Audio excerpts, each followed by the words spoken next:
जय श्री कृष्ण प्यारे साथियों, आइए आज हम सब एक साथ अपने कान्हा जी से विनम्र प्रार्थना करें।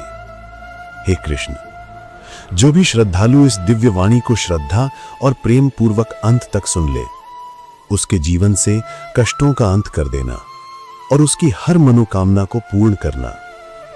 आज मैं आप सबके सामने एक प्रश्न रखता हूं, एक ऐसा प्रश्न जिसे सुनते ही हमारे मन में हलचल मच जाती है। जब इंसान पहले से ही दुखों में डूबा होता है, जब उसका जीवन आंसुओं और कठिनाइयों से भरा होता है, तभी क्यों भगवान उसके जीवन में और दुख भेज देते हैं? क्या भगवान हमें रोते देख आनंद लेते हैं? क्या कृष्ण निर्दयी हैं? क्या ईश्वर को हमारी पीड़ा का एहसास नहीं होता? साथियों, अगर सतही तौर पर देखें तो यही लगता है, लेकिन गहराई से सोचो, क्या यह संभव है? क्या वो भगवान जो माता यशोदा के आंचल में रोते थे, जो गोपियों के साथ हंसते खेलते थे, जो सुदामा की मुट्ठी भर चिवड़ा खाकर भाव विभोर हो गए थे, क्या वही भगवान हमारे दुख देखकर कठोर हो सकते हैं? नहीं। सच तो यह है कि भगवान का हृदय करुणा का सागर है।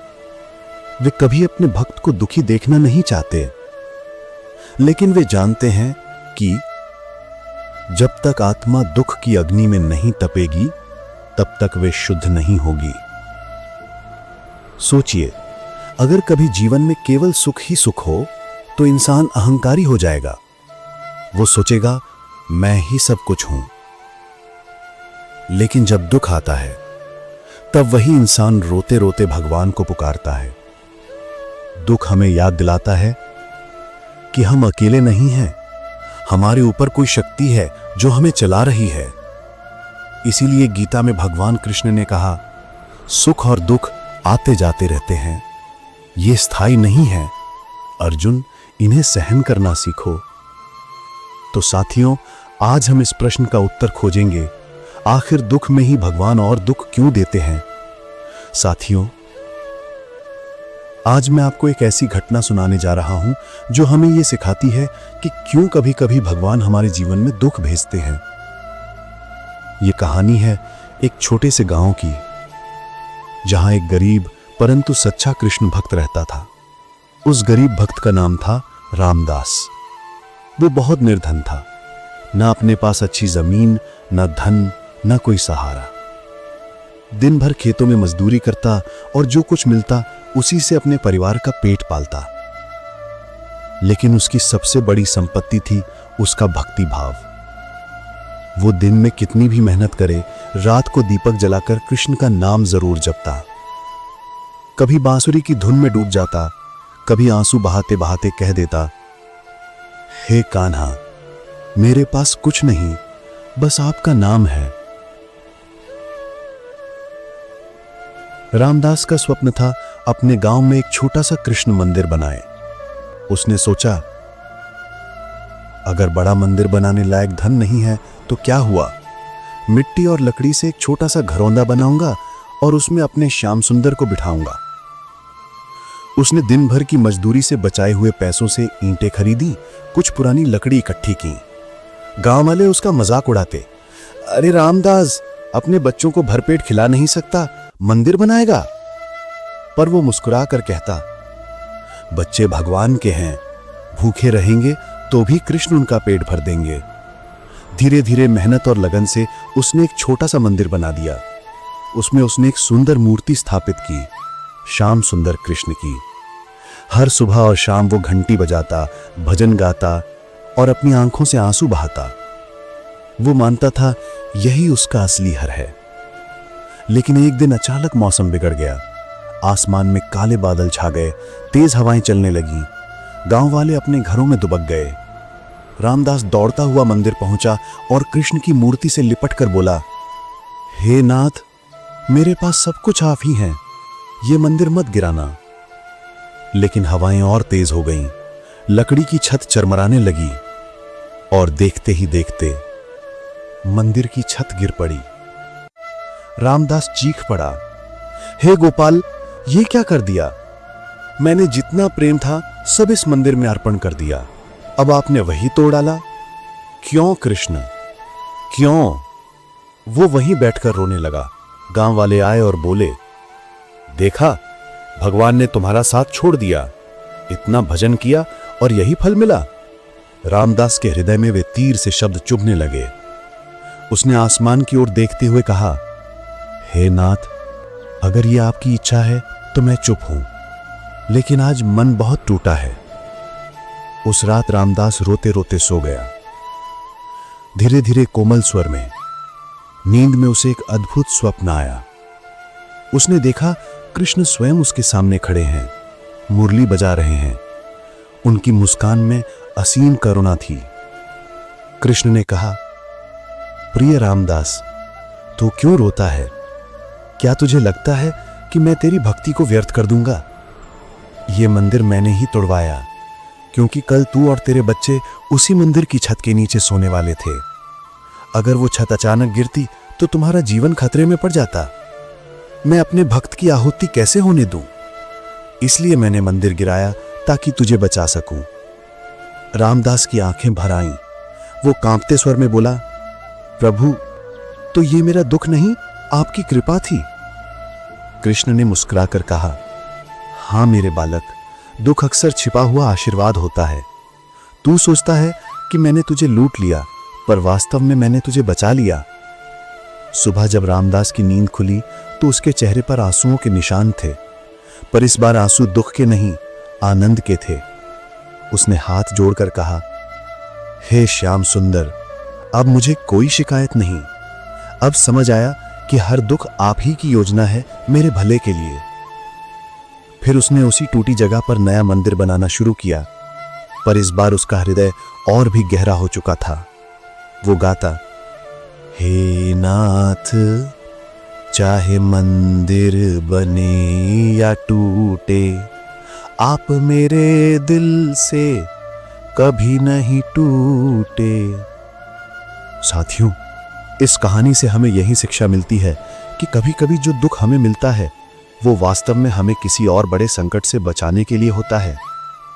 हमें जो दिखता है वो अपूर्ण है, लेकिन कृष्ण जो करते हैं वो पूर्ण है। इसलिए जब भी जीवन में कोई मंदिर टूटे, समझ लो कृष्ण तुम्हें किसी अनदेखी विपत्ति से बचा रहे हैं।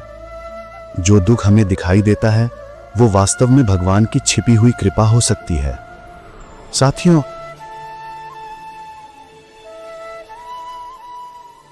कहानी से हमने देखा कि दुख कभी कभी हमें बचाने के लिए भी आता है, लेकिन अब हम ये समझेंगे कि आखिर दुख का रहस्य क्या है, भगवान दुख क्यों देते हैं, उसके पीछे उनका गहरा प्रेम और योजना क्या है। सबसे पहला कारण है कर्म का फल। गीता में भगवान कहते हैं, कर्मण्येवाधिकारस्ते मा फलेषु कदाचना, यानी इंसान कर्म तो करता है लेकिन फल उसके वश में नहीं। जो बीज हमने बोए वही पेड़ हमें फल देता है।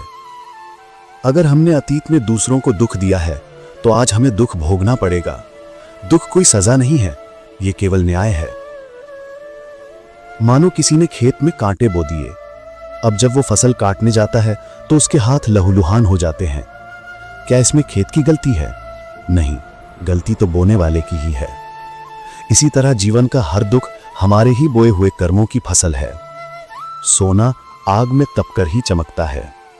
गीता में कृष्ण अर्जुन से कहते हैं, सम दुख सुखम धीरम सो अमृतत्वाय कल्पते, यानी जो सुख और दुख में समान रहता है वही मोक्ष के योग्य बनता है।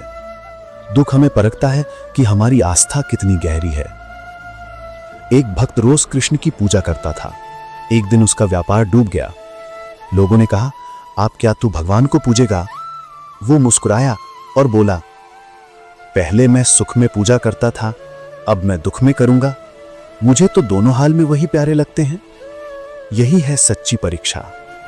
मित्रों, दुख रिश्तों की सच्चाई बताता है। सुख में चारों ओर भीड़ होती है, दुख आते ही लोग दूर भाग जाते हैं। भगवान इसी माध्यम से हमें सिखाते हैं कि असली सहारा कोई और नहीं, केवल वही है। कितने लोग हैं जो अमीरों के साथ रहते हैं, पर जब वही अमीर निर्धन हो जाए तो देखो सब साथ छोड़ देते हैं। उस समय यदि कोई साथ खड़ा रहता है तो केवल ईश्वर। मित्रों, दुख ईश्वर के निकट ले जाता है। जब जीवन में सब कुछ ठीक चल रहा हो तो हम भगवान को भूल जाते हैं, पर जब दुख आता है तब हमारी आंखों से पर्दा हटता है और हम पुकारते हैं, हे प्रभु, अब आप ही मेरे हैं। यही क्षण है जब आत्मा और परमात्मा का असली मिलन होता है। भगवान कहते हैं, 4 प्रकार के लोग मेरी शरण में आते हैं और उनमें सबसे पहला है आर्त, यानी दुखी। इसलिए दुख हमें भगवान की ओर खींचने का सबसे सशक्त माध्यम है।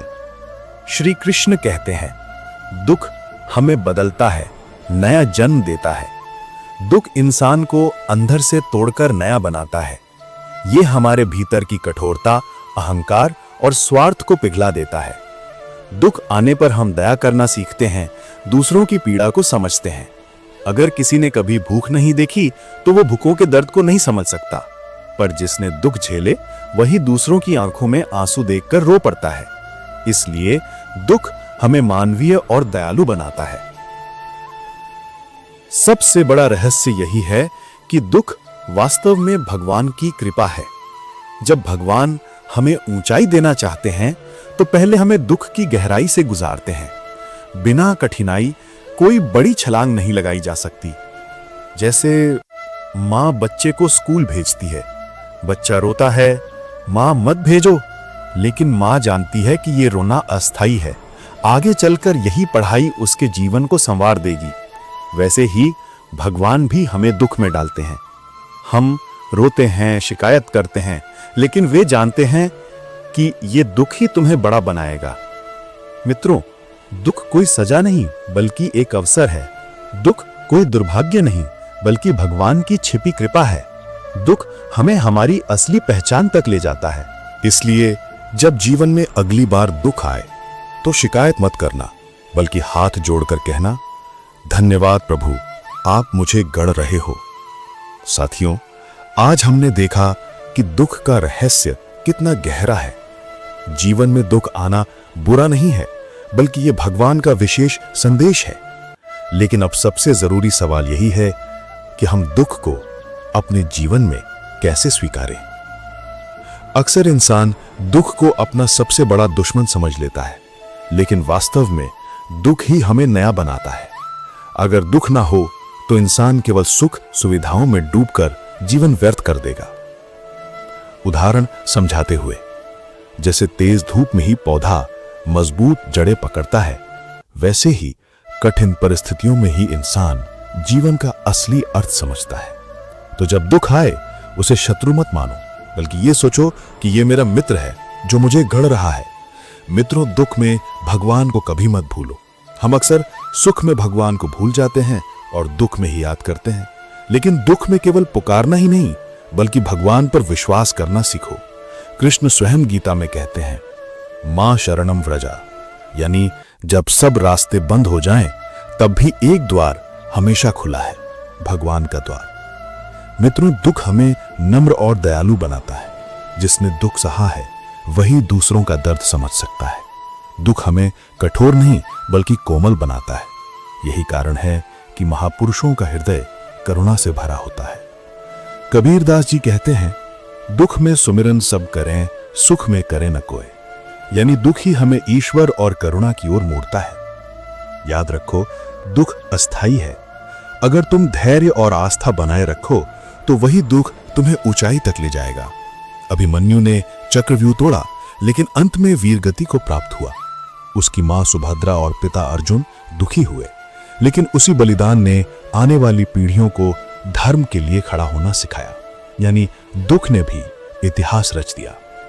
जब अगली बार जीवन में दुख आए तो रोना मत, शिकायत मत करना, बल्कि हाथ जोड़कर कहना, धन्यवाद प्रभु, आप मुझे ऊंचा उठा रहे हैं। यही भाव तुम्हें कृष्ण के और निकट ले जाएगा। यही भाव तुम्हें इंसान से दिव्य बनाएगा। साथियों, आज मैं आप सबसे निवेदन करता हूं कि जब तक जीवन है तब तक सुख और दुख दोनों आएंगे, पर अगर तुम हर परिस्थिति को कृष्ण की दृष्टि से देखोगे तो सुख भी वरदान लगेगा और दुख भी वरदान लगेगा। याद रखो, सुख में विनम्र रहो, दुख में धैर्य रखो। यही जीवन की सबसे बड़ी साधना है। अगर आपको यह दिव्य संदेश अच्छा लगा हो तो हमारे चैनल डीप मोटिवेशन आइडियाज को जरूर सब्सक्राइब कीजिए और इस वीडियो को अपने प्रियजनों के साथ शेयर कीजिए, क्योंकि हो सकता है आपकी एक शेयर किसी टूटे हुए दिल को संभाल दे, आपकी एक क्लिक किसी निराश आत्मा को नई आशा दे दे। हमारे इस परिवार से जुड़े रहिए, जहां हर शब्द आपको भगवान की ओर ले जाए, हर वाणी आपके मन को शक्ति दे और हर सीख आपके जीवन को दिव्यता से भर दे। धन्यवाद मित्रों। जय श्री कृष्ण।